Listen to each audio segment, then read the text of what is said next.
Hi, Peace with Endo community. How are you tonight? Thanks for taking the time to watch the replay of this video. If you have questions or comments, please feel free to drop them in the comment section below. I do check back on those when I'm done. If you are new to the page, my name is Aubrey Daimler. I am an author, speaker, and wellness coach who helps ladies with endometriosis to naturally manage pain, increase energy, and find peace with endo. So I wanted to pop on tonight and chat a little bit about this whole holistic healing journey and what it entails, because I come across a lot of endo sisters who tell me that, I've changed my diet, or I'm taking all of these supplements, or maybe really doing like a strict restrictive diet or whatever it is, and then hearing that you're still having issues, right? Like that's not the end all. So I wanted to chat a little bit about that tonight, because I know when you have that in your head, and this was the case for me as well, of I'm following more of this holistic natural journey. Yes, that is a great place to start, is with your food, is with supplements, but that's really not the end of the story. There are other factors to consider, so I wanted to share some of those with you tonight. If you are watching me live, go ahead and say hi. I love to know who's here. If you're watching the replay, go ahead and type replay in the comments. I love to know who's joining us. So the first thing to consider is your digestion. So we can cut out all of these foods, or we can add in all of these different foods. The thing I see more commonly is ladies cutting a lot of things, right? But which helps for sure. If you can cut out these inflammatory type foods, that's definitely going to help you. But if you don't strengthen up your digestion, you're not getting to the root cause of the issue. So you may be cutting out a lot of these foods and feeling better for a short period of time, but then issues are recurring, they're coming back, because you're not getting to that root issue of having a sluggish type digestion. So by strengthening up your digestive tract, you're strengthening up your immune system, and you're going to feel better overall.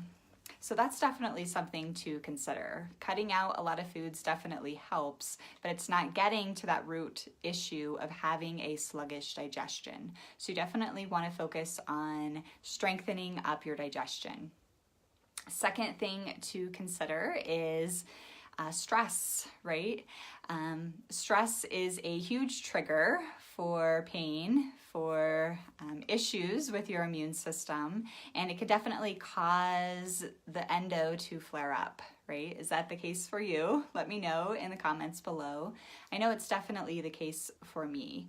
So learning how to calm down your nervous system is a really key part of feeling better with endometriosis. It comes into play with your hormonal balance.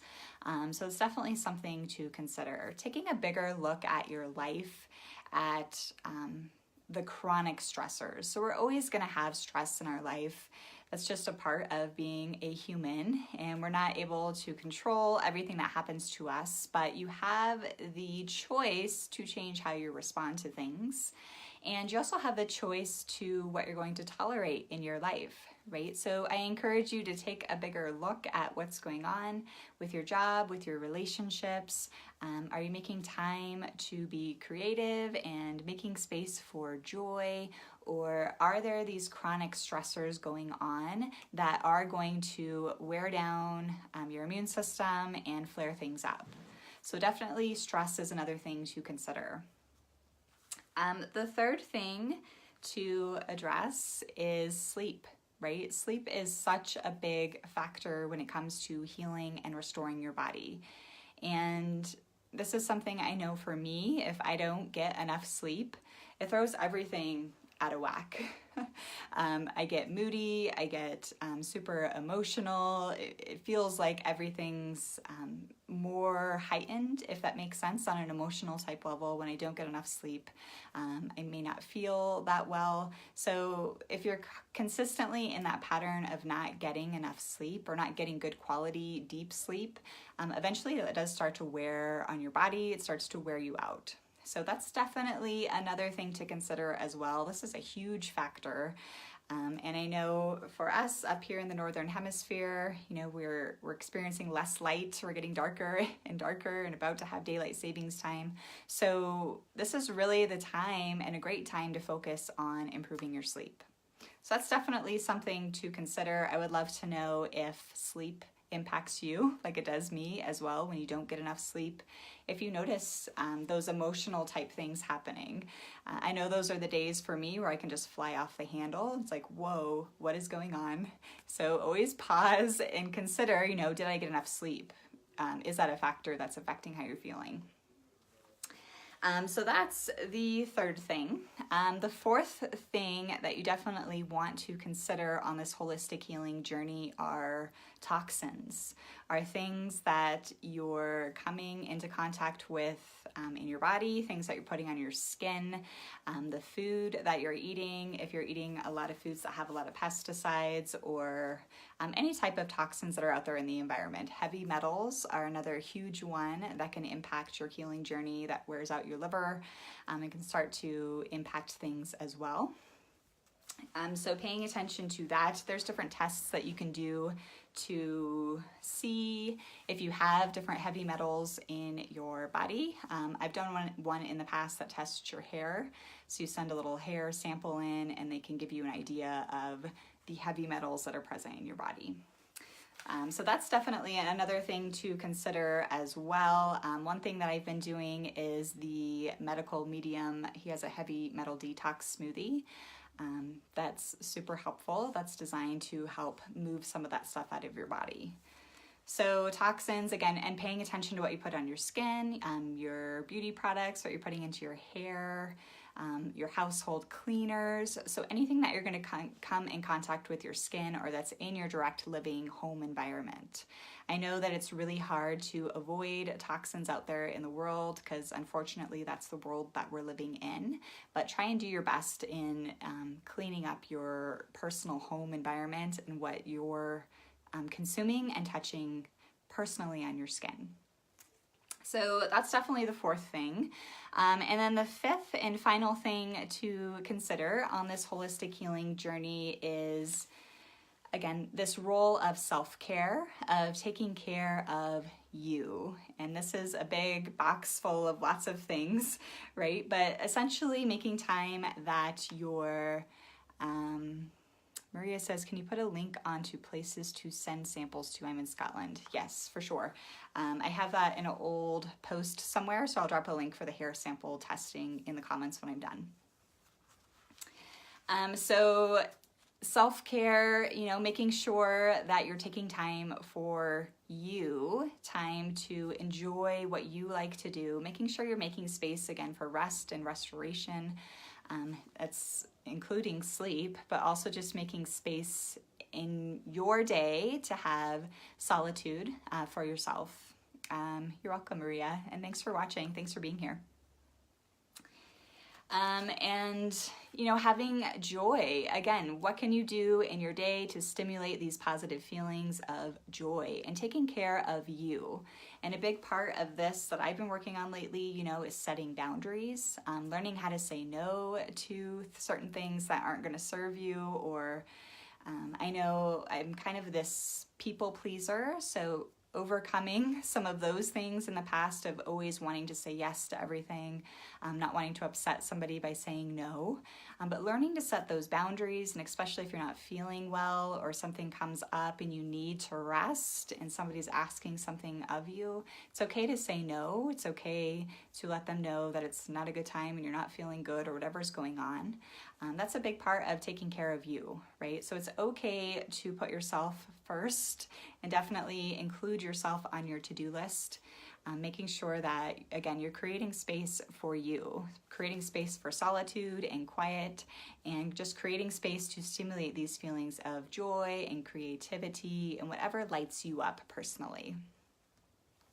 So those are really the 5 factors to consider outside of diet and outside of supplements. Again, I know a lot of ladies come to me and like, I've tried everything, you know, I've changed my diet, I'm taking all of these supplements, I'm not feeling any better. So the whole holistic healing journey really is a lifelong journey. It takes time and it takes patience.